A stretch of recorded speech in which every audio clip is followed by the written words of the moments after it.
자, 다시 하시죠. 어쩔 수 없어요. 지금 안 돼서 핸드폰으로 바꿨습니다. 이게 갑자기.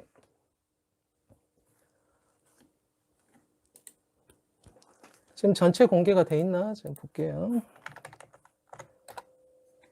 자, 이제 되죠? 자, 이제 해봅시다. 자, 오케이. 지금 핸드폰으로 바꿨습니다. 이게 자꾸 컴퓨터가 뭐 이상해갖고, 바꿨고, 이제 지금 이렇게 하겠습니다. 그래서, 앞에 내용은 이제 제가 전달드렸던 내용이기 때문에 이제 그렇게 이해해 주시면 좋겠고, 오늘 그 전체 내용은 그 3프로 글로벌에서 했던 내용 있죠. 3프로 글로벌에서 했던 내용을 한국어로 좀 자세히 설명하는 그런 시간을 갖도록 할 테니까 그렇게 생각해 주시면 좋겠어요. 그리고 좋습니다. 그래서 조금 한 몇 분만 더 기다릴게요. 다시 들어오셔야 되니까. 시간이 좀 걸릴 거예요, 오늘. 그래서.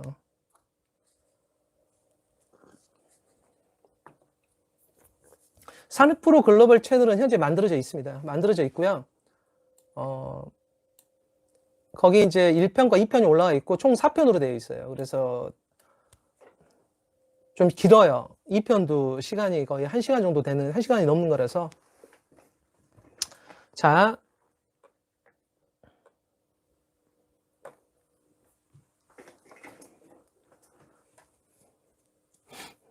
자, 이제, 한 2, 3분만 더 기다렸다가 해볼게요. 2, 3분만 더 있다가 기다려서 하고, 저희 죄송합니다. 기술적으로, 이게 갑자기 이게 안 돼갖고 미안하네요. 미안하고.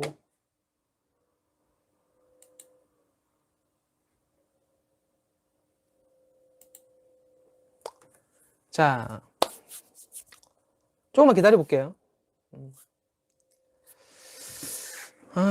조금만 기다려주세요. 방금 끝나가지고 다시 한 500분 정도 들어오시면 다시 하겠습니다. 하고. 차분히 노트 할 거 있죠? 노트 할 거 가지시고 각 단계별로 적으시면서요. 이거를 알고 계셔야 돼요. 그래야 바이든 행정부가 알아보는 미래를 좀 알 수가 있고, 그리고 지금 이게 정치외교랑도 굉장히 맞물려 있어요. 근데 정치외교는 안 할 겁니다. 공개적으로 하기에는 제가 너무 위험해요. 우리나라는. 그래서 그럴까요? 뭔가 이게 조금 이건가?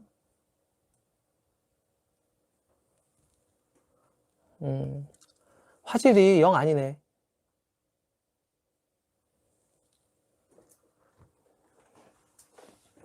자, 좋습니다. 자, 지금부터 이제 오늘은 종목 그런 이야기는 가급적 삼가해 주시고요.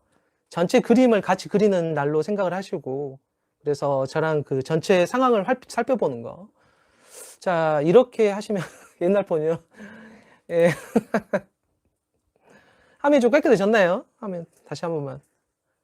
정말 진짜 제가 이런 그 첨단 기기에 되게 약한 사람이어갖고.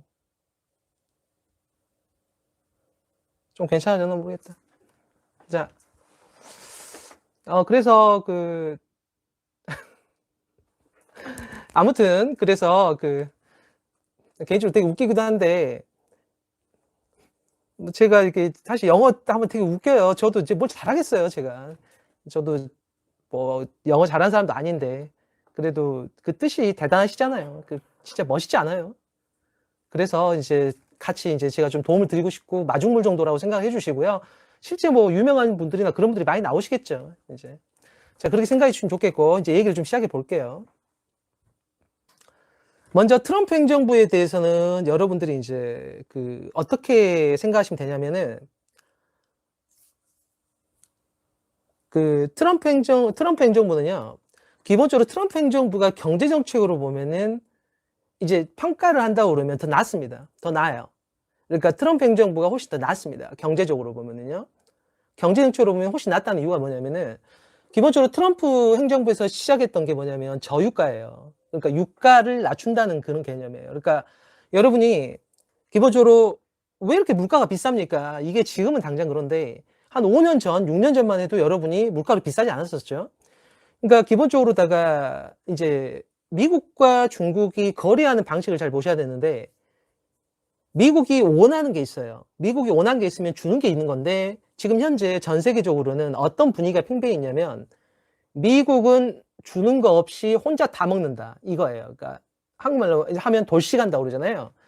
그러니까 소위 말하는 미국한테 굉장히 중요한 게 대서양 동맹이라는 개념이에요. 그러니까 대서양을 건너면 프랑스가 있고 독일이 있고 막 이렇게 유럽이 있잖아요. 이쪽에 있고 그 다음에 영미권에 그 파이브 아이스가 있어요. 이 파이브 아이스가 있고 그 다음에 대서양 동맹이라는 게 중요한 개념이란 말이죠. 그런데 일방적으로 미국만 독주를 해온 거죠. 그게 소위 말하는 트럼프부터 시작된 아메리카 퍼스트예요. 미국 우선주의. 그러니까 미국이 잘 살겠다. 이거는 전통적으로 제가 글로벌 경제 매트릭스에도 적어놨지만 미국 경제의 3분의 2는 소비라고 그랬잖아요. 미국 경제의 3분의 2는 소비. 그러니까 미국 경제의 3분의 2가 소비라는 것은 소비를 해주는 대신 소위 말하는 이 달러를 계속 밖으로 보내줘야 되잖아요. 이게 이제 기본적으로 거래 관계에 있다 그거예요. 그래서 이 달러를 기반으로 모두 다 거래를 하게 되는 것이 기축통화라는 것이고, 이 미국이 무엇인가를 내놓으면서 동맹국들에 내놓으면서 동맹국들은 그 달러를 가져오면서 신용을 창출하는 그런 경로로 발전해 왔는데, 거기서 중국이 했던 역할은 뭐냐면 전 세계의 최저가의 인플레이션을 계속 수출해 준다는 게 핵심이었어요. 그래서 여러분들께서 전통적으로 미국과 중동은 소위 말하는 페트로 달러 기능, 좀 이해가 안 되시면 제 책을 읽어보시는 게 좋고요. 소위 말하는 석유를 거래할 때 달러만 쓰는 거예요. 이게 페트로 달러 기능이거든요. 그러니까는 사우디와의 관계가 굉장히 중요한 것이고요.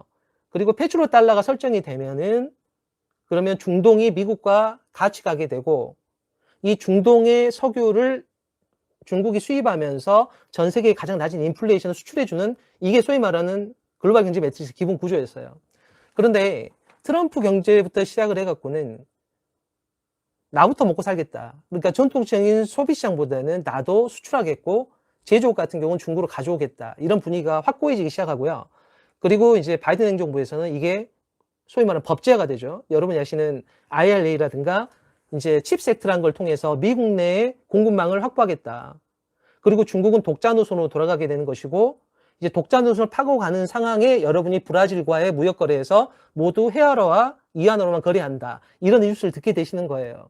그러니까 이 부분을 이해하려면은 이거는 굉장히 차원 높은 이제 소위 말하는 천문지리를 동시에 읽어내야 됩니다. 한마디로 말하면 미국은 6함대라는 게 대서양 쪽으로 몰려 있고요. 그 다음 7함대가 태평양의 서쪽을 맡게 돼 있는데, 중국이 여러분이 중국이라면 여러분은 미국의 함대를 어떻게 분할시킬 건가, 이런 개념이 굉장히 중요해져요. 천하 3분지 대계가 소위 말하는 초안전 당시에 이름이 누구더라? 뭐 그 있잖아요. 한신 근처에 있었던 사람이 천하 3분지계를 최초로 이제 제안하게 돼요. 소위 말하는 항구주 유방은 원래 소위 말하면 양쯔강 쪽에 있는 사람이에요. 초나라 사람이라고 보시면 되고, 이제 이 양반이 소위 말하는 시안 있죠. 중국 서북부에 있는 시안, 우리가 말하는 진시황제의 수도. 그래서 이쪽으로 자리 잡게 되고, 그 다음에 항우가 소위 말하는 초나라를 잡게 되고, 그리고 나서 산동반도 이쪽 있죠. 소위 말하는 조나라가 있었던 곳. 이쪽을 한시인이 북벌하게 되면서 천하 3분지계를 쓰자라고 던졌던 것이 소위 말하는 삼국지 연의에서 제갈량이 말하는 3분지지계로 이제 돌아가게 돼요. 장량이 아니고 다른 사람이에요. 이름이 제가 기억이 안 나는데.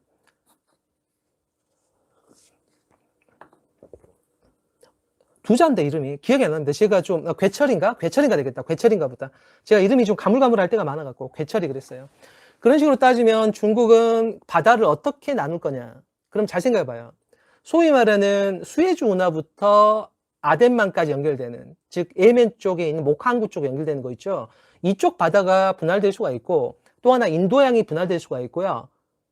뭐 잘 생각해보면 아덴만부터 인도양으로 돌아가는 소위 말하는 스리랑카로 시작되는 이 분할을 하나를 분할시킬 수가 있고, 여기를 넘어가게 되면 소위 말하는 말라카 해협이 나와요. 말라카 해협. 그 한국인으로서 최초로 무기착 세계 일주를 하신 김승진 선장님 있잖아요.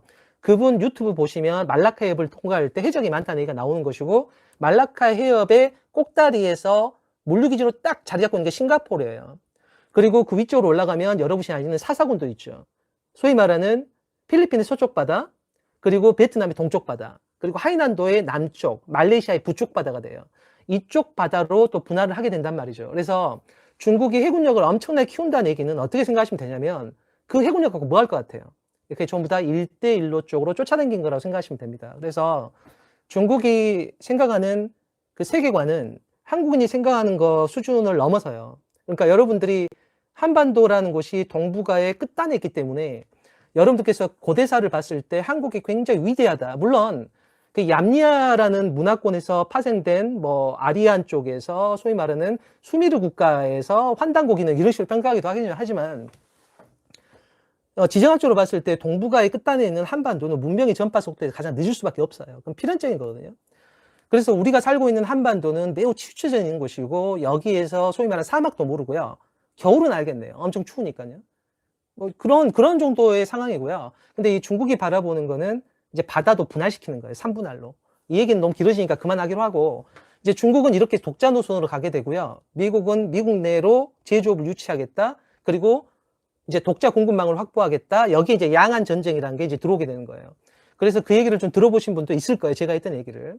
그 속에 이제 한국이 이제 전쟁이 날 때 어떻게 될 거냐. 이 얘기는 굉장히 복잡한 얘기인데 지금 여기서는 하지 않겠습니다. 자, 이런 전체적인 구도로 지금 진행되고 있는데 이제 시작점으로 얘기 들어가 보면 이제 트럼프 행정부에 대해서 경제적으로 봤을 때는 트럼프 행정부가 원했던 건 뭐냐면요. 지금 유럽도 나토 동맹국으로서 회비 제대로 내라. 그리고 유럽도 미국에 기대 가려고 하지 마라. 그러니까 철강에 관세 때려버리는 거예요. 그러니까 소위 말하는 대서양 동맹으로서는 굉장히 기분 나쁜 상황이 됐겠죠. 원래 대서양 동맹이니까 미국이 그렇게 하면 안 되는 것이고 소비시장으로서 남아주면서 소위 말하는 대서양 동맹이 진행돼야 되는데 이 부분에 대해서 기분이 좀 언짢은 상태예요.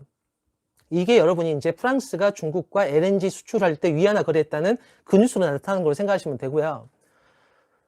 기본적으로 이제 트럼프 행정부에서 원했던 건 뭐냐면 결국 저유가를 기반으로 하는 낮은 인플레이션에 적절한 경제 성장률을 취하면서 이제 미국의 소위 말하는 경제 우선 정책 이거를 이제 집중을 했던 것이에요. 여기에 이제 트럼프가 잘했던 게 뭐냐면 부동산 공급이에요. 트럼프가 기본적으로 부동산 업자잖아요. 그러니까 소위 말하는 부동산 공급을 되게 잘했어요. 여러분 이걸 우습게 보시면 안 되는 게 미국의 캘리포니아라는 곳은 그 지중해성 기후라고 그러잖아요. 지중해성 기후는 한마디로 말하면은 굉장히 고온 저습해요. 그러니까 불똥만 튀면 곧바로 산불 납니다. 그러니까 캘리포니아에서는 산불이 자주 나는 이유가 거기 있어요. 그리고 나서 이게 이제 공급이 제대로 돼야 되고, 근데 이게 안 되게 되면은 공급 부족으로 부동산 가격은 이제 올라가게 되겠죠. 그래서 트럼프가 원했던 건 크게 두 가지 축이에요. 저유가는 계속 집어간다. 그래서 유가발 임금 상승이나 유가발 인플레이션은 억제한다. 더하기 부동산 공급은 적절히 한다. 그럼 뭔 돈으로 하냐고? 그래서 소위 말하는 페니메라든가 프레드맥 이쪽을 통해서 자기 사람을 심으면서 부동산 공급이 어렵지 않도록 계속 설계를 해왔던 것이에요. 그래서 트럼프 행정부 당시에는 물가 안정이 굉장히 축으로 잡혔었습니다. 물가 안정이. 그러니까 자기는 저물가를 해놓고 나서 성장률을 뽑아놓을 생각이었는데 그 당시에 파웰 연준 의장이 기준금리를 자꾸 올리잖아요.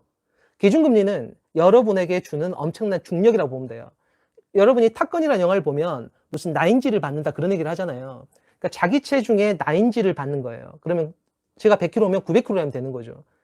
제 팔이 그러니까 9배가 더 무거워지는 거예요. 중력 가속도가 붙게 되니까. 그래서 이렇게까지 지금 물가를 낮춰놨는데 미 연준이 기준금리를 높여버리면 이게 소위 말하는 물가만 낮은 상태에서 투자를 멈추게 한다고죠. 여러분이 이자율이 높아지는데 여러분이 카페 창업할 사람은 거의 없을 거 아니에요. 이런 문제가 발생한다는 거예요. 그래서 그렇게 파웰에 대해서 비난을 했던 거예요. 자, 그래서 기본적으로 트럼프 행정부 당시에는 저금리 상태가 유지가 됩니다. 그래도 지금도 훨씬 낮았던 상태가 유지돼요. 그리고 트럼프가 원했던 거는 계속 금리 올리지 마라. 왜 올리지 말아야 되냐면은 여러분이 금리하고 국채는요 시속 게임이라고 생각하시면 돼요. 둘이 시속 게임을 하는 거예요. 한마디로 말하면 기준금리가 10%라고 그래봐요. 그러면 기준금리는 어떻게 이해하시면 되냐면 이게 고정수익이에요. 픽스드 인컴이에요. 여러분이 은행에 가면 그 약속된 돈이라고요. 자, 그러면 여러분이 기준금리가 10%가 된다고 했을 때 여러분들께서 은행에 굳이 안 가고 미국 정부에게 10년 동안 현금을 빌려준다? 그럴 분 별로 없을 거예요. 그러니까 기준금리가 올라가게 되면 미 국채를 사는 사람이 확 줄어듭니다. 필연적으로. 그래서 기준금리를 계속 올리게 되면은 10년물 미 국채 가격이 폭락하게 돼요. 그러면 10년물 미 국채 왜 10년물을 제가 말하냐면은 여러분이 아시는 몰기지 금리 있죠. 이게 30년 만기잖아요. 그래서 미국에서는 보통 10년에 한 번씩 리파이낸싱을 해요. 계약을 한 번씩 바꾼다고요, 조건을. 그러니까 부동산의 대출 금리의 기준이 되는 게 10년물 미 국채 금리가 됩니다. 그렇게 이해해 주시면 좋겠어요. 그래서 트럼프가 원하는 건 금리를 좀 낮춰라. 기준금리 낮춰라. 기준금리를 낮추면 시소게임에서 자연스럽게 10년물 미 국채 가격이 비싸진다. 이게 무슨 뜻이냐면 10년물 미 국채 금리, 10년물 미 국채 가격이 하락한다는 것은 10년물 미 국채를 사는 사람 입장에서는 보상을 많이 받아야 내가 사준다는 얘기예요. 보상을 많이 받아야지. 그러니까 내가 보상을 어떻게 받아야 되냐면 금리를 많이 달라는 거예요. 10년물 미 국채 가격이 폭락하는 상황에서 내가 이걸 사겠다. 그 말은 내가 이 국채를 사는 대신 보상을 많이 해달라. 그게 바로 10년물 미 국채 금리가 높아지는 현상을 말하는 거예요. 그러니까 한마디로 말하면 금리가 높아지게 되면 지금처럼 금리가 높아지잖아요. 기준금리가 높아지면은 시소게임 하면서 미 국채 가격이 폭락합니다. 은행에 저축하지 누가 국채를 안 살 거 아니에요. 이러면서 폭락하는 국채 가격에 대한 기회보상을 해줘야 되는 것이고, 그러면 10년물 미 국채 금리가 치솟게 돼요. 그러게 되면 30년 만기인 미국의 몰기지 금리 있죠. 주택담보대출 금리. 이게 엄청나게 높아지는 거예요. 그럼 여러분 같으면 주택담보대출 금리가 막 높아지는데 부동산을 안 사겠죠. 자, 이런 문제예요. 그러니까 트럼프가 원했던 건 뭐냐면 기본적으로 나는 저유가를 가져간다. 중동정책 잘 할 거다. 저유가로 가져갈 것이고, 그 다음에 중국은 계속 생산활동을 해줄 것이다. 대신 중국을 제어해야 되니까 중국에 관세를 매기겠다는 거예요. 이때 약간 인플레이션 요소가 생겨요. 왜냐하면 관세는 수입할 때 매겨지는 거라서 결국은 누가 내야 되냐면요.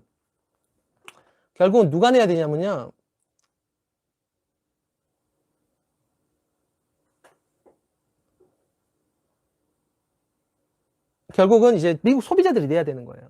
그래서 인플레이션 요소가 잠깐 생기는데 그 당시에 저유가를 기반으로 했기 때문에 물가 상승률을 걱정을 안 했던 거예요. 근데 파웰 미 연준 의장이 계속 기준금리를 높이니까 그만 올려라. 그만 올려라. 그 말은 부동산이 망가진다는 얘기예요. 그러니까 이거를 굉장히 싫어했었어요. 그리고 본인은 지금은 저금리를 좀 해다오. 왜 그러냐면은 기준금리가 내려가야 내가 세율을 인하해도 괜찮잖아. 기준금리가 내려가게 되면 원리가 이렇게 되는 거예요. 잘 들어보세요. 기준금리를 내리게 되면 사람들이 이자가 적어지기 때문에 투자를 기꺼이 합니다. 아시겠죠? 기준금리가 내려가게 되면 기꺼이 투자 활동을 감행하는 거예요. 투자를 해야 결과가 나올 거 아니에요. 투자를 해야 GDP 성장률이 나올 거 아닙니까? 경제 성장률이. 그러니까 지금 트럼프가 원했던 건 어떤 거냐면 내가 저유가로 물가 상승률을 낮출 거다. 그리고 나는 미 연준은 부디 저금리로 계속 가라. 지금 물가 높지 않지 않냐. 그래서 지금 제로금리에서 올릴 생각 하지 마라. 계속 금리를 낮춰라.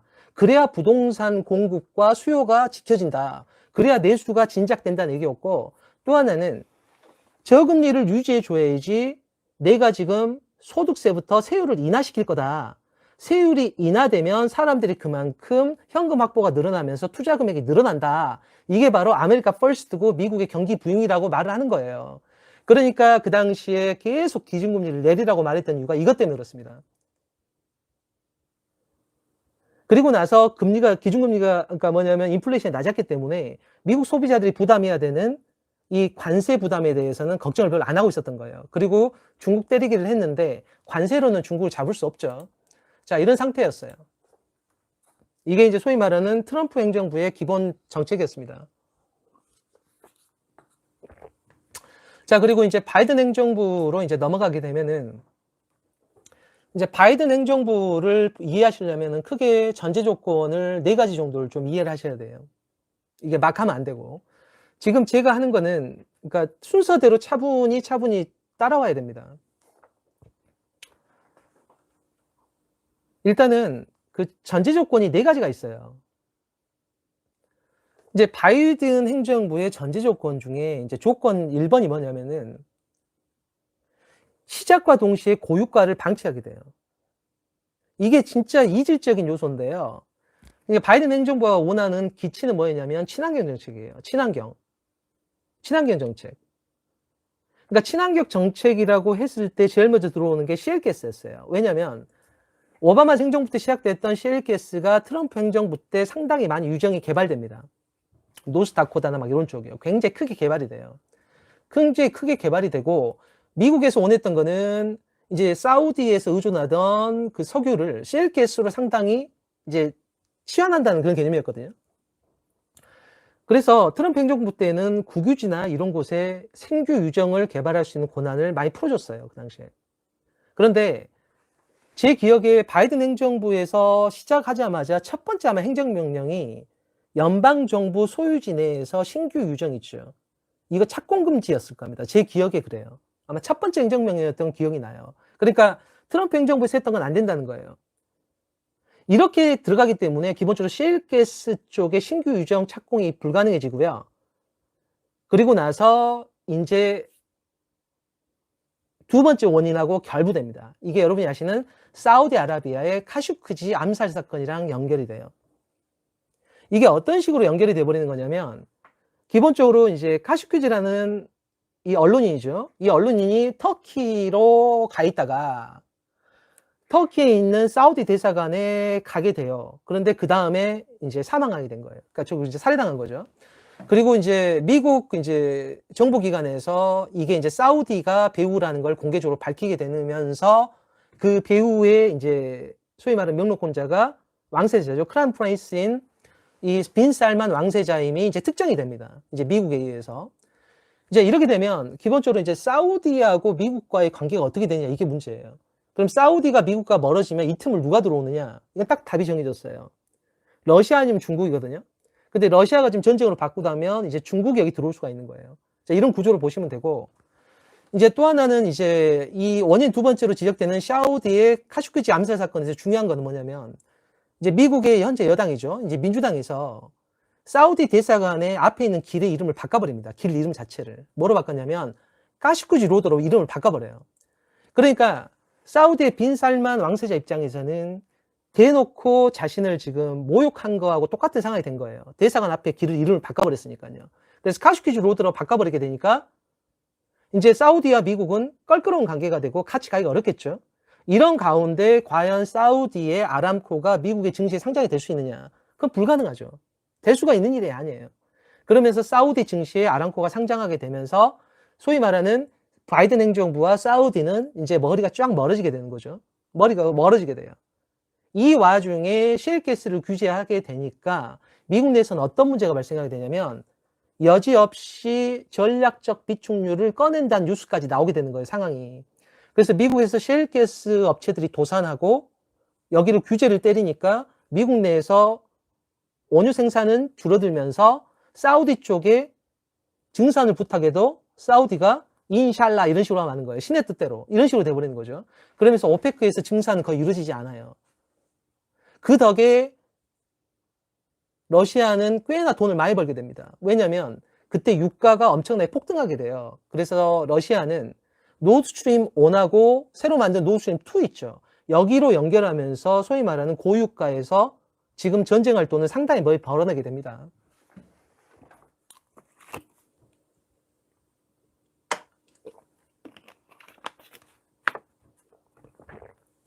자, 그래서 미국에서 인플레이션이 굉장히 심해졌기 때문에 바이든 대통령이 이제 아쉽기 때문에 빈 살만과의 정상회담을 시작을 하게 되죠. 하게 되는데 당연히 시큰둥했어요. 시큰둥. 당연히 시큰둥하게 되면서 여기에 이제 여러분이 아시는 전쟁이 터지면서 소위 말하는 이제 고유가 시대로 팍 튀게 되는 거죠. 그래서 중국에 대한 얘기는 자세히 안 하겠는데, 그러니까 중국이 그리는 큰 그림을 국가적으로 우리가 분석을 해야 돼요.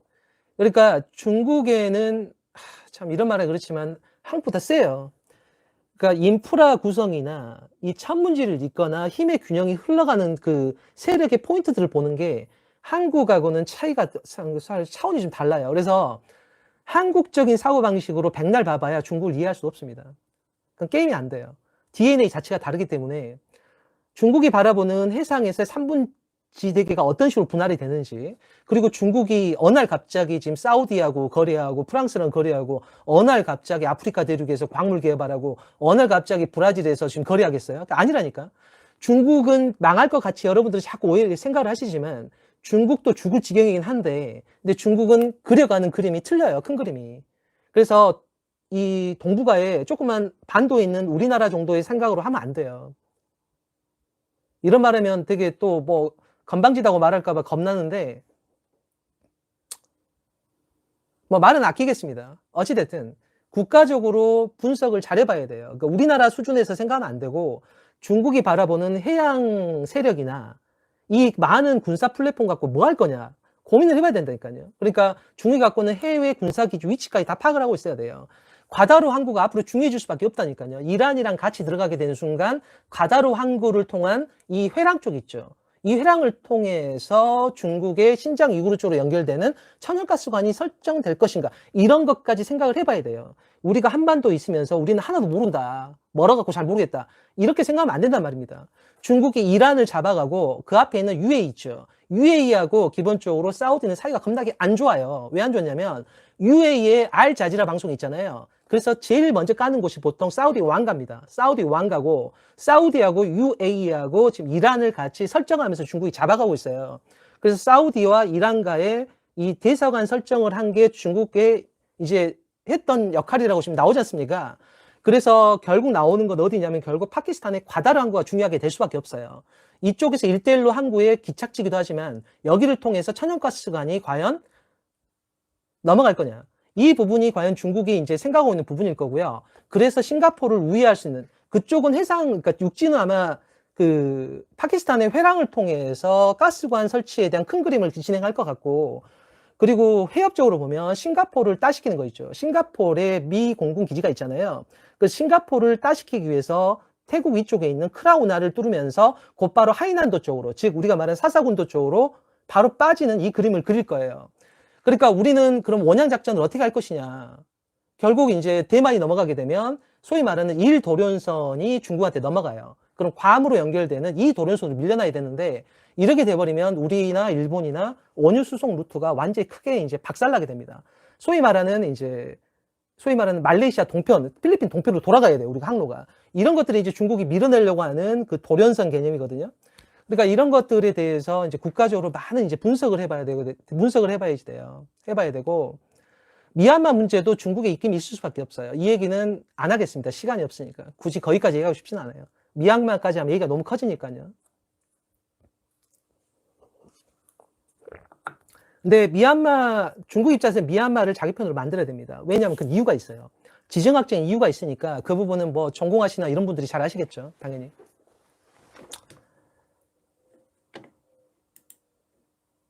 그러니까 그러니까 일본과의 외교는 꼭 우리나라만의 선택은 아니라고 생각하시는 게 좋아요. 지금 미국의 압박이 상당히 심할 겁니다. 그건 어떤 방향인지 느낌은 오는데 말은 안 할게요. 뭐 민감한 문제는 굳이 얘기하고 싶지는 않고요. 자, 그래서 여러분이 조건 1번은, 전제 조건 1번은 고유가를 방치했다는 거예요. 원인 1번이 바로 친환경 정책으로 가면서 셰일가스 규제를 해버리죠. 동시에 원인 2번이, 조건 1번에 대한 원인 2번이 사우디의 카슈크지 암살 사건, 이를 통해서 사우디와의 거리가 멀어지면서 여기서 중국이 지금 치고 들어오는 상황이에요. 치고 오는 상황이고요. 이제 조건 2번이요. 이제 팬데믹 시대에 들어가면서 현금을 살포하게 됩니다. 자, 이것도 정도라는 게 있어요. 그러니까 저랑 소통하셨던 분들은 다 하실 거예요. 이게 정도라는 게 있는데, 개인적으로 이게 지나간 바람이라고 했을 때 정말 피를 토하는 심정이었어요. 끝이 좋기가 어렵거든요. 그러니까 이게 정도라는 게 있는 건데, 그 당시 미국 성인 1인당 $1200, 그 다음에 실업수당이 $600씩 나눠줬어요. 그러니까 이게 어떤 파급 효과를 이제 가져오게 되냐면은, 그 베이비 부머 있죠. 베이비 부머들이 돈을 받은 다음에 은퇴를 많이 버렸습니다. 여러분이 미국에 지금 노동력 공급이 부족하다는 게, 일단 그 당시 많은 현금 보상을 받은 베이비 부머들이 401k라는 사회보장 기금이 있어요. 이거랑 현금 받은 거랑 해서 은퇴를 많이 해버렸습니다. 미국에서. 은퇴를 많이 해버렸어요. 그리고 이민 정책이 상당히 보수적이에요. 바이든이. 왜 그러냐면 이건 유럽이 힌트거든요. 그건 여러분이 알아서 생각해 보세요. 그래서 그 유럽 상황을 바라보고 이민 정책이 굉장히 보수적인 태도를 취하는 게 바이든 행정부예요. 그 세 번째는 이민자들이 나갔는데 다시 오지 않고 있는 거죠. 이런 문제가 발생하면서, 그러고 나서 미국 사람들이 현금을 보상받으니까 일을 하지 않는 거예요. 근데 제로금리예요. 제로금리라는 거는 중력이 없다는 소리가 똑같아요. 그러니까 여러분이 다 슈퍼맨처럼 날아다닐 수가 있습니다. 한마디로 말하면 제로금리가 어떤 역할을 하는 거냐면 여러분 모두 다 슈퍼맨이 될 수가 있어요. 하늘을 날아다닐 수가 있거든요. 그래서 미국 사람들은 현금을 다 보상받았기 때문에 일을 하지 않는 거예요. 그리고 여러분이 레스토랑 운영하더라도 내가 닫았어요? 그럼 국가에서 나한테 보상을 해줘요. 그러니까 영업도 안 하고. 그래서 사람들은 현금 받았으니까 일도 안 하고. 근데 금리가 제로예요. 그리고 다 집에 있어요. 그러면 온라인부터 여기에 주가가 뛸 수 있겠죠? 그래서 소위 말하는 주식 열풍이 엄청나게 불게 되는 거예요.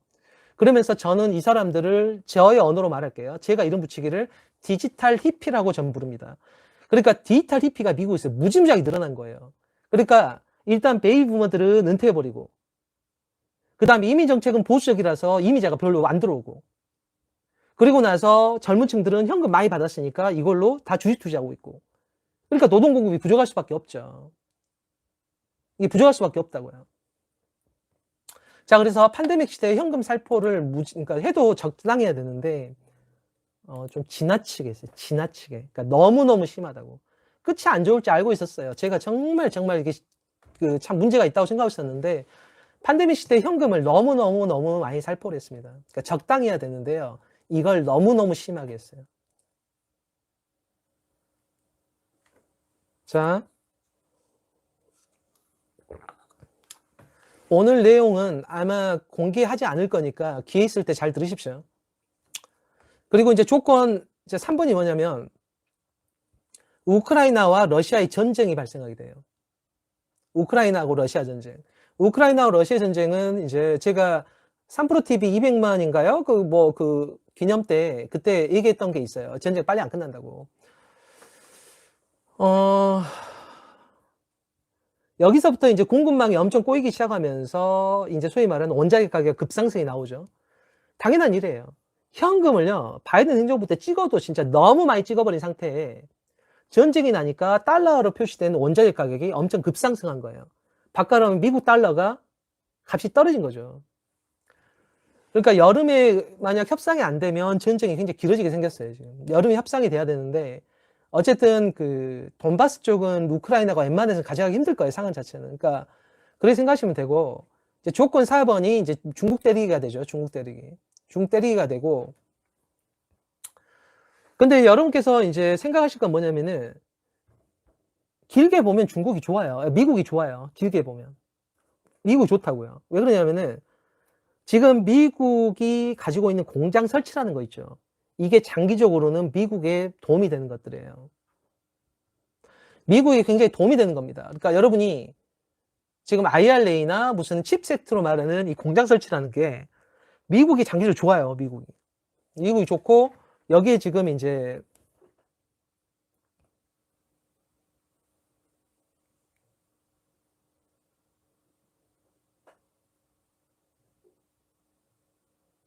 자, 그래서 이제 미국에 이제 공장이 만들어진 상황이고, 그리고 어제 제가 슬쩍 보니까 그 2차 전지는 지금 우리한테 유리하게 돼 있어요. 그러니까 FTA 돼 있는 그러니까 FTA 안 돼 있는 국가에서의 그 부품을 사용할 수 없게 돼 있으면 무조건 미국 부품을 써야 돼요. 양극재하고 특히 음극재하고. 그러면은 한국 2차 산업에 되게 안 좋게 돼 있는데 지금 대충 제가 잠깐 뭐 훑어본 걸로는 FTA가 되지 않는 나라의 광물 그 손질하는 거랑 여기에 이제 부품도 그 괜찮은 걸로 돼 있어서 이건 우리나라 2차 전지 산업에 굉장히 좋은 신호입니다. 이거는 굉장히 다행이에요. 다행이고 이 반도체 얘기는 너무 복잡해요. 하면 엄청 길어지기 때문에 오늘 하지 않을 겁니다. 그래서 오늘은 전체적으로 빠른 시간 내에 전체 큰 그림만 그리고 끝낼 거예요. 그러니까 나머지는 여러분의 몫이고 뭐 우리나라에 뭐 많잖아요. 경제방송 워낙 많으니까 이제 들으시면 뭐 할 수 있겠죠. 이제 바이든 행정부의 경제정책 단계로 들어가겠습니다. 이제 지금부터 이제 단계로 넘어갈 거예요. 단계로 넘어갈 거니까 한번 이제 순서대로 얘기를 해볼게요. 먼저 이제 1단계가 뭐냐면은 금리는 내려가게 될 거예요. 그 미 연준의 의도와는 달리 내려가게 될 거고 아마 6월에는 아마 크게 인플레이션이 빠질 수가 있는데 문제가 근원 소비자 물가 지수 이 부분이 이제 빠져줘야 되는데 근원 소비자 물가 지수가 한 4.1 정도까지 내려와도 굉장히 좋아지는 상황이에요. 그래서 고생은 좀 많이들 하신 것 같고요. 그 나머지 이제 악재들이 있는데 이 부분은 오늘 말할 내용은 아닙니다. 너무 크기 때문에. 그래서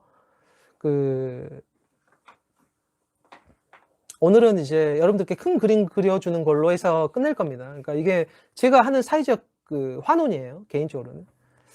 그래서 여러분들께서 알고 계셔야 되는 내용이고, 모르면 안 좋습니다.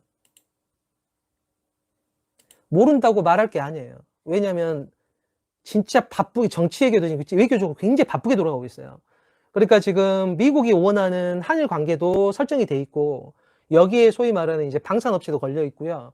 여기에 이제 소위 말하는 양안 정제까지 걸려 있는 상태에 그리고 나서 이제 이게 굉장히 아마 미국이 이미 설정해 놓은 것들이 많을 겁니다. 그래서 쉽진 않을 거예요, 현재 상황이. 자.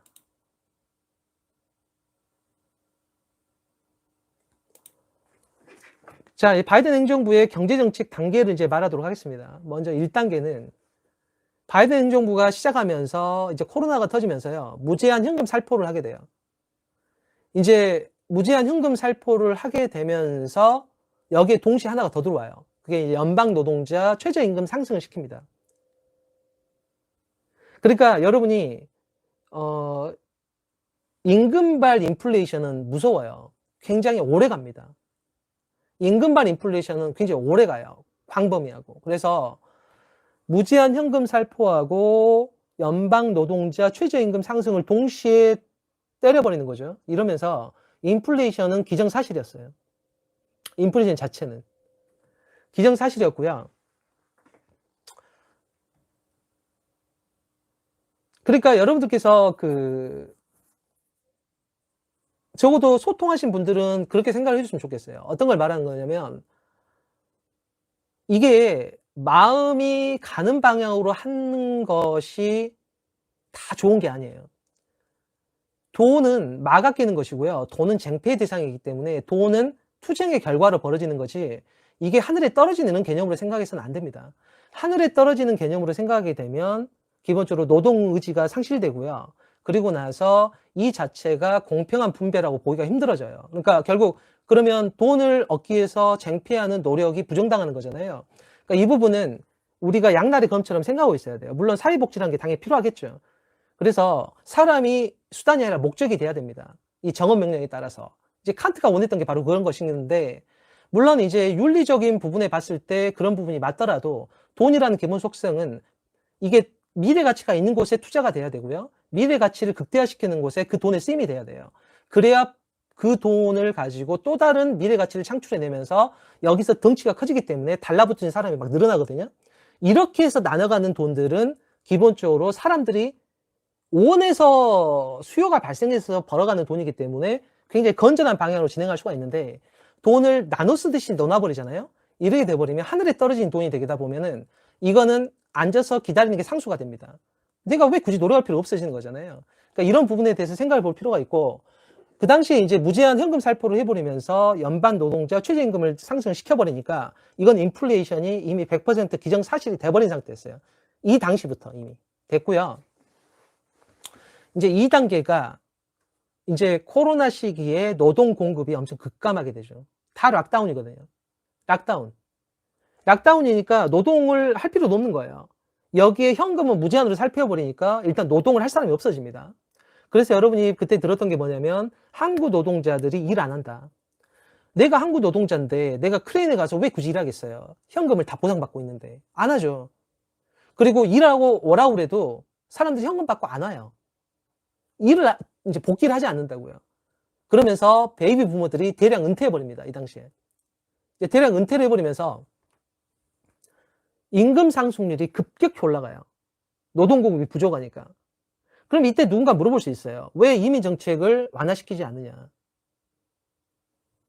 이 당시에 이제 있었던 이제 소위 말하는 이제 유럽의 여러 가지 상황들, 이런 상황들에 대한 영향력이라고 보셔야 될 것 같고 또 하나는 있어요. 어떤 거냐면 이거는 제 입으로 말 안 하겠습니다. 전쟁과 관련된 거예요. 전쟁이 있어요. 이민 정책을 열어요. 나머지는 여러분이 뒷말을 맞춰보시기 바랍니다. 이건 제가 굳이 하지 않겠습니다. 하지 않겠고요. 그래서 단계 2번에서 급격한 임금 상승률이 치고 올라오는 거예요. 그러니까 인플레이션은 현금 살포하고 연반 노동자 최저임금 상승시키는 상황이 이미 시작이 돼버렸고요. 여기에 급격한 임금 상승까지 얻어맞기 시작하는 거예요, 이제. 정신이 없어지는 거죠. 자, 그리고 단계 3번에서 제가 이제 이 얘기를 들었을 때 피를 토하는 심정이었거든요. 뭐냐면 2021년 가을쯤이에요. 가을쯤에 파웰 미 연준 의장이 인플레이션은 지나간 바람이다. 이 말 혹시 기억나세요? 제가 이 얘기를 들었을 때 피를 토하는 심정이었어요. 정말 끝이 안 좋겠구나. 정말 끝이 안 좋겠구나. 진짜 짜증이 많이 났었어요. 그러니까 지나간 바람? 아니에요. 지나간 바람 아니에요. 지나간 바람이지 않았다고. 지나간 바람 아니었다고. 그러니까 제가 이제 원래 2020년 10월쯤부터는 현금 지급량을 줄였어야 돼요. 2021년 초반만 해도 기준금리 올리면서 줄였어야 된다고요. 그런데 인플레이션이 지나간 바람이라고 했어요. 2021년 가을에. 지나간 바람이지 않았습니다. 그러니까 지금 제가 하는 게 아니라 그 당시에 제가 말했던 게 계속 이거였었어요. 그래서 굉장히 끝이 안 좋을 거라고 계속 말하고 있던 상황이었는데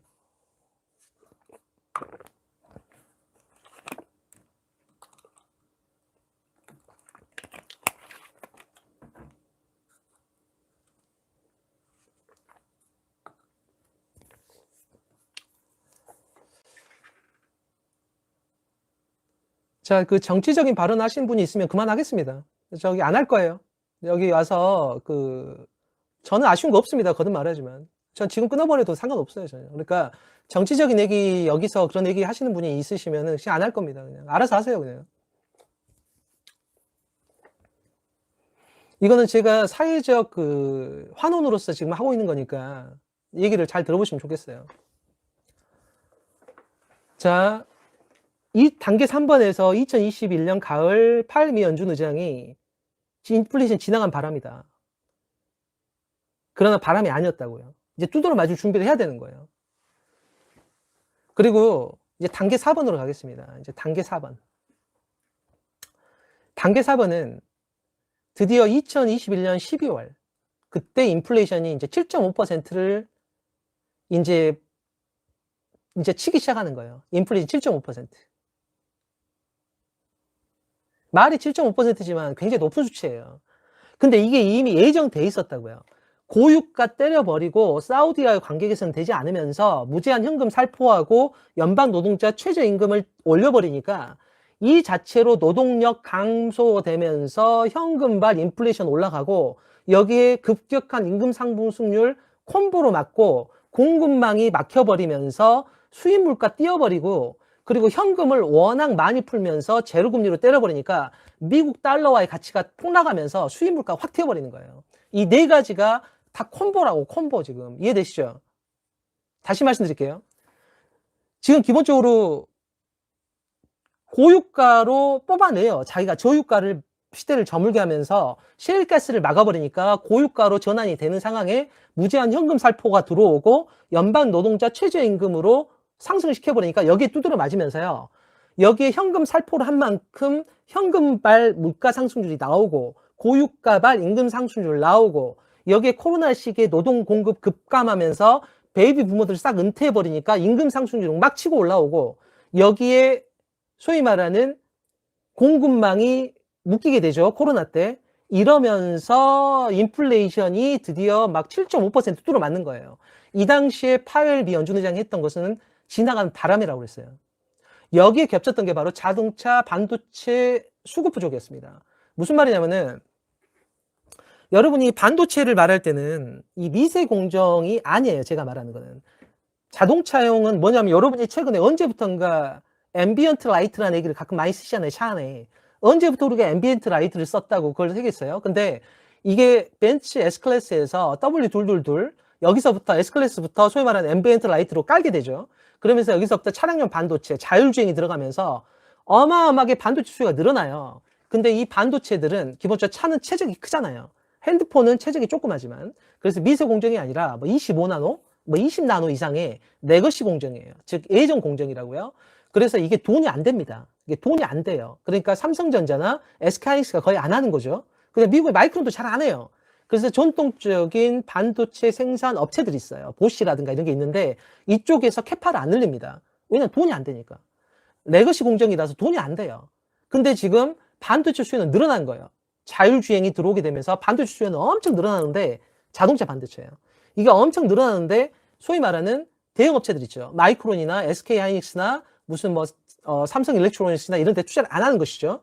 이러면서 소위 말하는 기존의 반도체 업체들이 물량 소화를 해줘야 되는데 나도 죽겠다는 거예요. 코로나 때문에. 나도 락다운이고 반도체 줄 것도 없고 이러니까 신차가 안 나옵니다.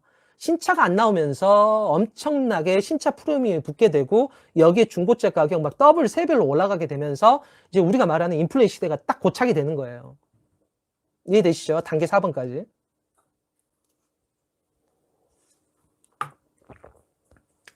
자, 그래서 단계 4번까지 이제 정리가 되셨으면 좋겠습니다. 그래서 인플레이션이 다가오는 거예요.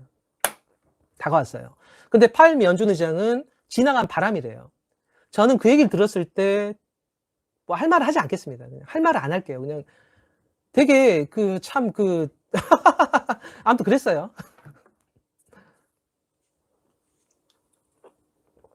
그래서 단계 4번에 지금 12월 인플레이션이 7.5%를 치고 나오기 시작하는 거예요. 이제 치고 나오고 있고요. 이때부터 이제 파웰 의장이 말을 바꾸기 시작합니다. 자기가 생각해봐도 뭔가 잘못됐거든요, 지금. 지나간 바람이 아니거든. 지나간 바람이 아니라니까. 잘 모를 때는 월가의 쩐주들한테 물어보는 게 제일 빨라요. 월가의 쩐주들한테 물어보는 게 빠르다고. 계산을 다 해놓고 있기 때문에. 그래서 파웰 문준이 갑자기 몇 달 만에 자세를 바꿉니다. 아닌가? 아닌 것 같아. 막 이러는 거예요. 아닌 것 같다고. 아닌 것 같다고. 막 이렇게 되는 거예요. 그러면서 기준금리를 올려야 될 상황이라는 거예요. 그러면 왜 지나간 바람이라고 그랬냐고. 엊그제. 그러니까 이게 어떻게 되는 거냐면 시장에서는 이제 이런 걸 보게 되면 이게 이제 뭐지? 막 이렇게 되는 거죠. 뭐지? 막 이렇게 되는 거예요. 그러니까 이게 갑자기 말을 바꿔요. 12월 달에 7.5%가 되니까 이게 기준금리 올려야 될 것 같은데 자꾸 이런 식으로 되는 거예요. 지금까지 지나간 바람이라고 해놓고. 그러니까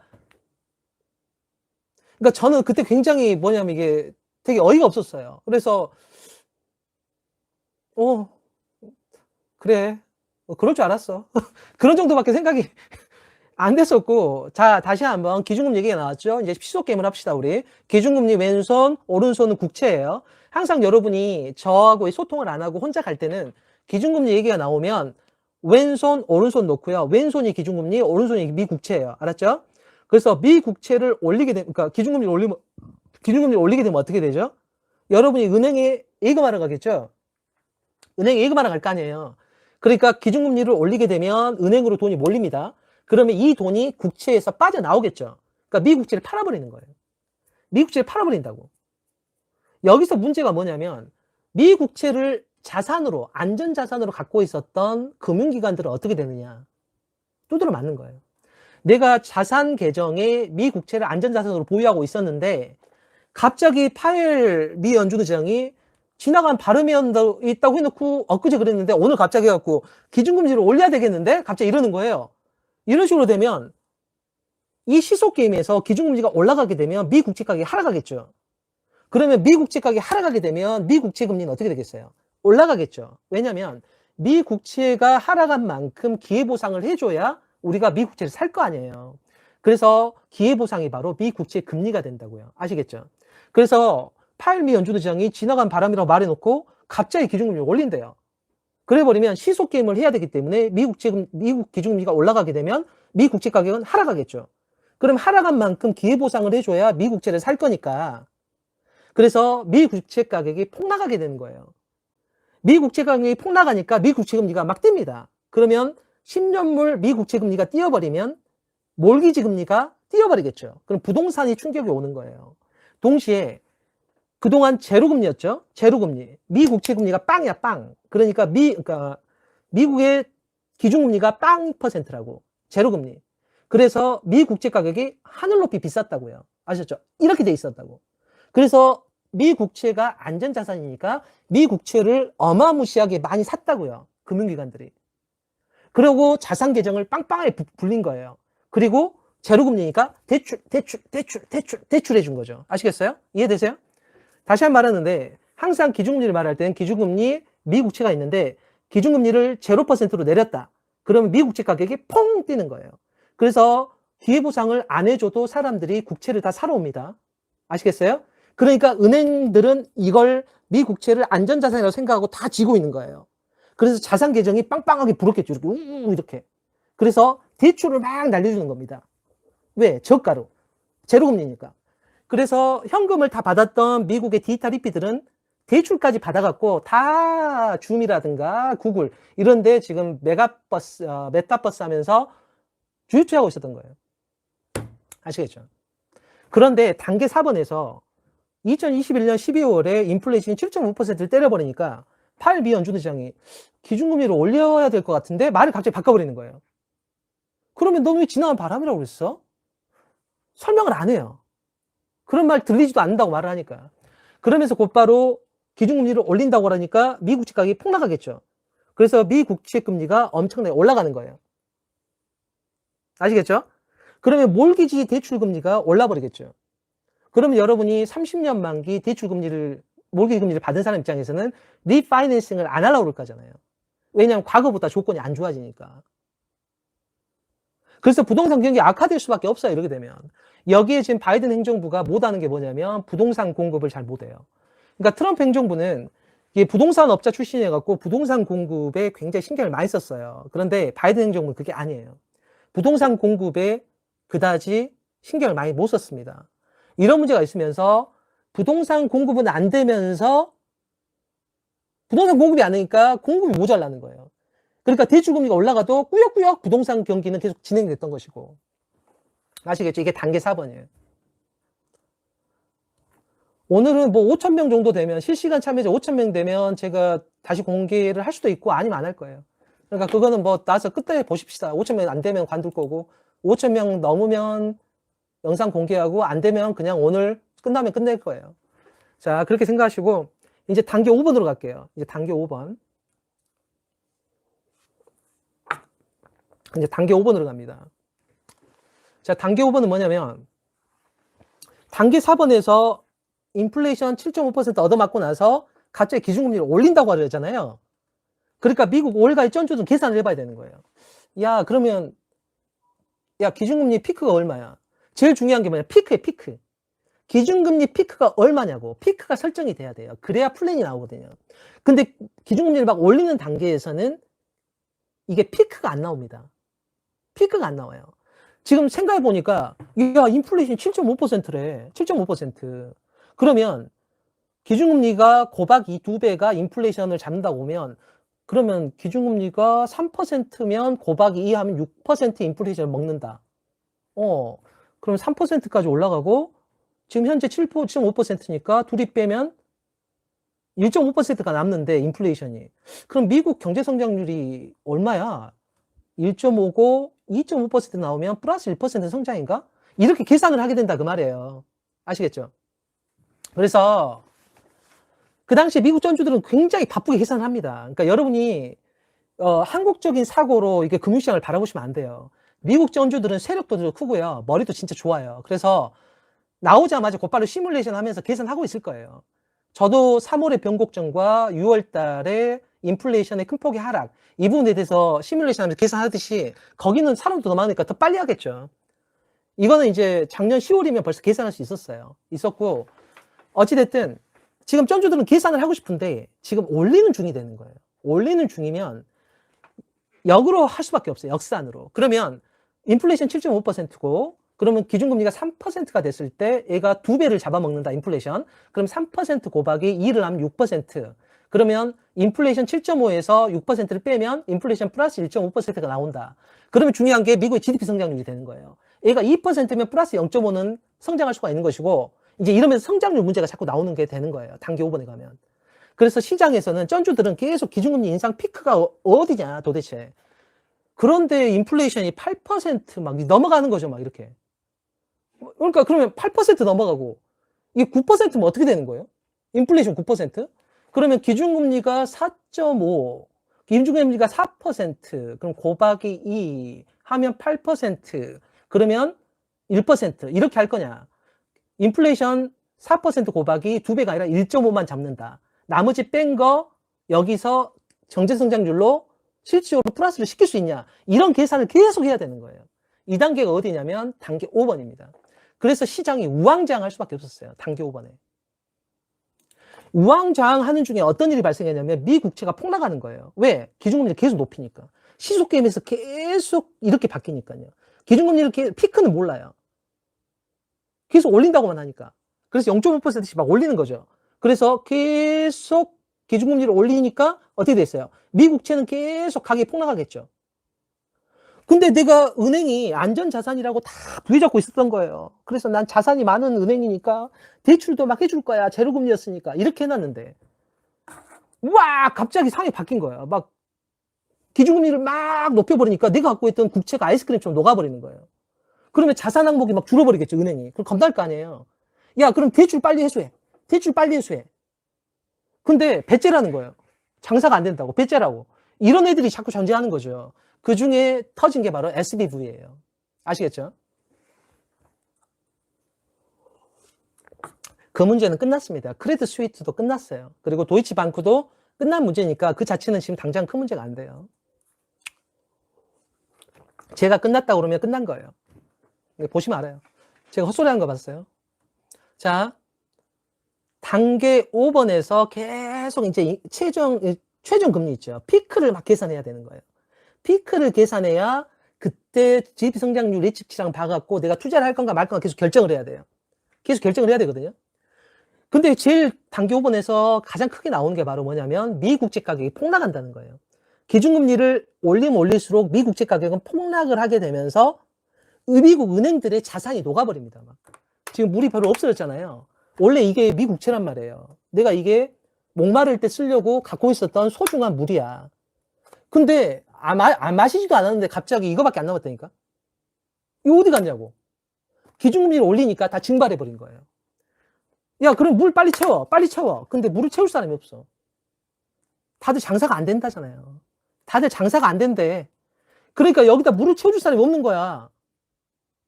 그런데 지금, 야, 은행에 물이 없어? 그럼 여기 미라로 죽겠다, 이 은행. 은행 갈 필요도 없습니다. 스마트폰으로 다 옮기면 돼요. 10초면 옮긴다고. 집에서 클릭질 10번만 하면 돈 다 뺄 수 있어요. 그러니까 요새는 뱅크런이 발생하면 서버를 셧다운 시켜버려야 돼요. 사람들이 은행에 안 갑니다. 엄지손가락으로 돈 다 뺄 수 있어요. 그러니까 요새는 곧바로 망해요, 은행이. 자.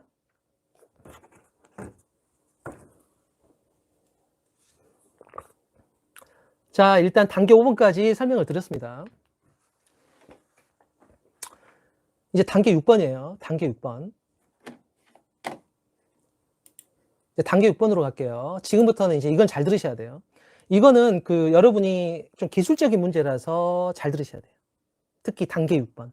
왜냐하면 이건 미국이 쓴 두 가지의 방어책이라 그래요. 여러분이 모른다고 그래서 없는 게 아니에요. 이게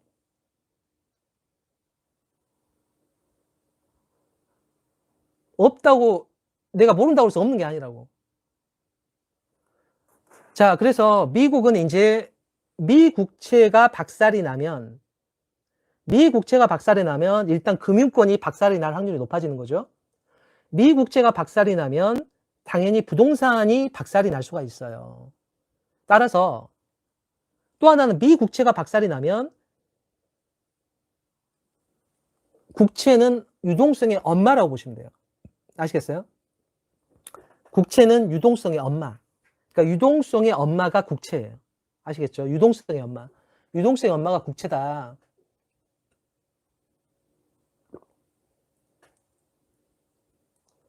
자, 유동성의 엄마가 국채라고 보시면 되고요. 그러면 이 유동성을 보호하려면 미 국채 가격을 보호를 해야 되는데 이걸 어떻게 할 거냐. 그래서 작전을 펴니다. 이 작전이 두 가지예요. 미국 내부를 위한 작전이 있고요. 또 하나는 미국의 빚. 이게 바로 미국의 국채잖아요.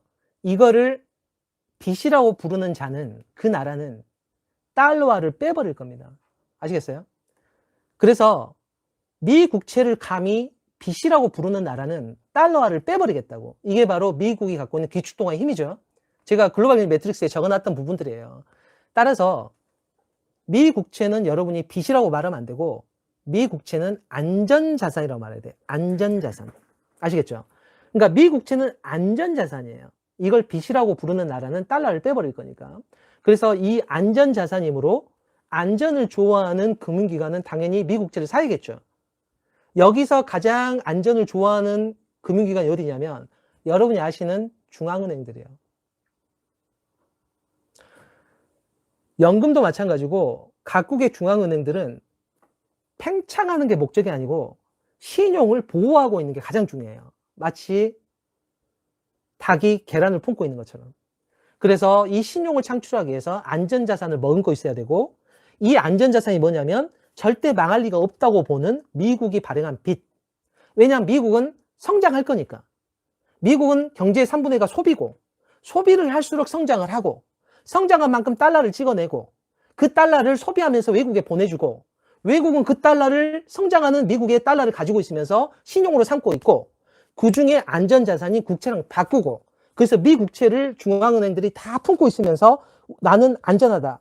우리나라의 중앙은행은 안전하다. 그래서 내가 찍어내는 이 화폐 원화는 믿을 수 있다. 그러니까 거래하세요. 이렇게 하는 구조란 말이에요. 근데 지금 미 국채가 박살이 나버리면 각국의 중앙은행들 같은 경우는 미 국채를 갖고 있으면 어떻게 돼요? 신용이 박살나겠죠. 그러니까 버려버릴 거 아닙니까? 그럼 미국의 국채를 각국의 중앙은행이 버려버리면 싸구려라고 버려버리면 미국은 새로운 빚을 어떻게 내요? 갖고 있는 사람들이 싹 버려버렸는데 그럼 새로운 빚을 낼 수가 없잖아요. 그러니까 미 국채 가격을 보호를 해줘야 돼요. 이 물이 증발하지 않도록 다 보호하고 있어야 된다. 우리 뚜껑을 내가 덮어야 된다고 그렇게. 이게 대외적으로 하는 작전이 있고 국내적으로는 국채는 유동성의 엄마예요. 엄마가 여러분들이 잘 들어보셔야 돼요. 이거는 어려운 얘기를 하는 게 아니야. 봐봐. 집에서 여러분들이 아빠를 찾는 경우는 어느 경우에 있냐면은 아빠를 찾는 경우는 거의 경우 수가 하나밖에 없어요. 어떤 경우에 아빠를 찾냐면 아빠, 엄마 어디 있어요? 이때만 찾아. 알았죠? 우리가 집에서 아빠를 찾는 경우는 하나밖에 없다고. 엄마 어디 있어요? 이때만 찾는다고. 이것만 물어봐. 그러니까 국채는 유동성이 엄마야. 엄마. 아시겠죠? 엄마. 그래서 유동성을 보호를 해야 돼요. 국내에서. 안 그러면 증시고 나발이고 다 박살난다고. 아시겠죠? 그래서 미국 내부적으로 쓰는 작전이 존재하고요. 외부적으로 써야 되는 작전 두 가지가 나와요. 아시겠죠? 그게 뭐냐면 이제 내부적으로 설명을 드릴게요.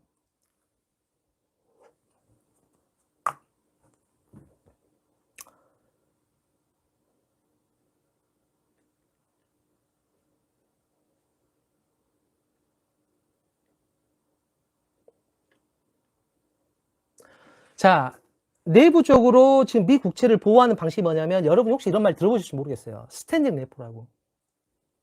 스탠딩 레포. 이게 뭐냐면 미국 은행들이 지금 이 국채 있죠. 제로금리예요. 다시 한번 갑시다.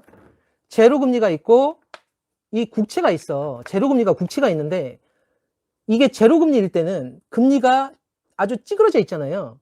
그러니까 어떻게 돼요? 사람들이 은행에 돈을 안 넣지. 왜? 이자가 안 나오니까. 그러니까 국채를 사는 사람에게 보상을 해준다는 미국채로 돈이 몰리면서 미국채가 비싸진다고. 그래서 미국채에 대한 기회보상을 거의 안 해줘도 사람들이 돈을 쓴단 말이에요. 미국채를 사기 위해서. 그래서 미국채 금리가 확 떨어지는 거예요. 그러니까 부동산을 사는 사람들 입장에서는 몰기지 금리가 확 떨어지니까 부동산을 사겠죠. 여기에 바이든 행정부는 부동산 공급을 많이 못했다고요. 그러니까 미국의 부동산 가격이 2배, 3배가 되는 거예요. 아시겠죠? 자, 아우 힘들어. 진짜 이게 제 어머니가 사회 한원하라고 그래갖고 하는 거예요. 여러분 우리 어머니한테 감사해야 돼요. 진짜. 우리 어머니가 예전에 저한테 사회 한원하고 살라고 그래가지고.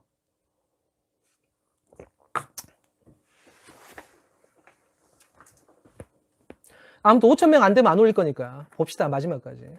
자, 지금 6단계에서는 두 가지 방법이 있어요. 외국의 미국채를 보호하는 전략 하나하고 미국 국내에서 유동성의 엄마인 미국채를 보호하는 방식 두 가지를 한다 그 말이에요. 아시겠죠? 자, 그러면 어머니께 감사하셔야 돼요. 어머니께서 항상 저한테 사회 환원해야 된다고. 항상 사회 환원하라고 이렇게 말씀하셔갖고 제가 지금 하는 거니까. 자, 단계 6번을 설명을 계속 하고 있는 거예요. 제 주목이 기준금리고 국채인데 기준금리가 제로금리예요. 제로금리. 찌그러져 있다고. 제로금리가 찌그러져 있으니까 사람들 은행에 돈을 안 넣어요. 안 넣는다고. 그러면 은행은 뭔 돈 갖고 내 대출하냐고 이런 문제 있을 거 아닙니까? 그래서 이 국채 가격이 엄청 비싸지는 거예요. 엄청 비싸죠. 그래서 은행들은 다들 이 자산인 미국채를 가지려고 노력을 했어요. 그동안. 제로금리 때. 막 감사를 했던 거예요. 아시겠죠? 그런데 갑자기 파웰 미 연준 의장이 기준금리를 올린다잖아요. 막 올리고 있어. 그러니까 미국채 가격이 막 하락하는 거야. 근데 물이 비었잖아, 이렇게. 물이 비어가고 있다고. 그래서 미 연준은 어떤 전략을 쓰냐면 알았어. 너가 미국 금융기관들이라면 미국채를 증발함에도 불구하고 가져야 될 이유를 내가 알려줄게. 내 말 잘 들어봐. 지금부터 스탠딩 레포라는 걸 할 거야. 어떻게 할 거냐면은 너가 지금 미국채를 갖고 있는 걸 팔아버리면 기준금리를 내가 올려야 되잖아. 내가 미 연준인데 기준금리를 올려야 되거든. 근데 너마저 미국채가 가격이 하락한다고. 아이스크림처럼 녹아버린다고 던져버리면, 이렇게 던져버리면. 야, 그러면 미국 정부는, 바이든 행정부는 새로운 국채를 못 팔잖아, 시장에. 야, 너네 그러면 안 된다. 그러면 내가 미 국채를 보유해야 될 이유를 알려줄게, 지금부터. 그게 바로 스탠딩 레포라는 거야. 잘 들어봐. 지금 은행들은 미 국채가 가격이 하락한다고 그래갖고 시장이 너 또 팔라고 그러고 있지? 딱 멈춰. 그러면 안 되고 너네가 지금 미 국채 갖고 있지, 이거. 가격이 하락한다고? 그러면 나한테 맡겨. 미 연준한테 맡기라고. 그것만큼 내가 너한테 선물을 줄게. 무슨 선물을 주냐면 너 지급준비금 있지? 너 100만 원 저축하면 20만 원은 미 연준에 맡겼잖아. 지급준비금으로. 알았지? 지금은 이렇게 해줄게. 너 지금 기준금리 올라가니까 사람들이 막 돈도 들어오고 대출에서도 애들 많이 받고 싶잖아. 그러니까 너가 미 국채를 시장에 안 팔고 미 연준한테 맡겨놓으면은 내가 지급준비금을 절반으로 까줄게. 알았지? 그러면 네가 대출할 금액이 더 늘어나잖아. 어때? 그러니까 미 국채를 팔지 마. 네가 미 국채를 팔아갖고 미 국채가 폭락이 되면 미국 부동산 박살난다. 그리고 부동산, 그러니까 유동성에 엄마가 들어놓으면 집에서 밥도 못 먹어요. 맞죠? 엄마가 집에서 병으로 들어놓으면 우리가 굶어 죽는다고. 그러니까 미 연준이 미국의 시중은행들한테 했던 건 뭐냐면 스탠딩 레포를 해줄게. 그러니까 네가 미국채가 폭락한다고 그래서 팔지 마. 너마저 팔아버리면 더 폭락하고 미국 행정부는 더 새로운 빚을 못 낸다. 큰일 난다니까. 그러니까 스탠딩 레포를 해줄 테니까 너 미국채를 차라리 미 연준한테 맡겨. 그러면 내가 지급준비금을 깎아줄게. 그것만큼 너는 돈의 여유가 생기잖아. 어때? 이렇게 안에서 처리한 거예요. 아시겠죠? 이게 바로 스탠딩 레포라는 개념이에요. 그리고 참고로 제가 했던 얘기는 그동안에 우리나라에 많은 방송이 있을 테니까 모두 다 얘기가 됐었어야 돼요. 당연히. 자, 그리고 미국 국내 금융기관 이렇게 정리를 했습니다. 그러면 외국 중앙은행들 있죠. 이 친구들도 지금 미국 국채를 다 팔아버리고 있는 거예요. 왜냐면 갖고 있으면 손해니까. 갖고 있으면 손해잖아요. 자, 그래서 미국 중앙은행이 외국 중앙은행들한테 어떤 걸 하냐면 피마 거래를 하는 거예요. FIMA. 피마 거래를 하는 거예요. 피마가 뭐냐면은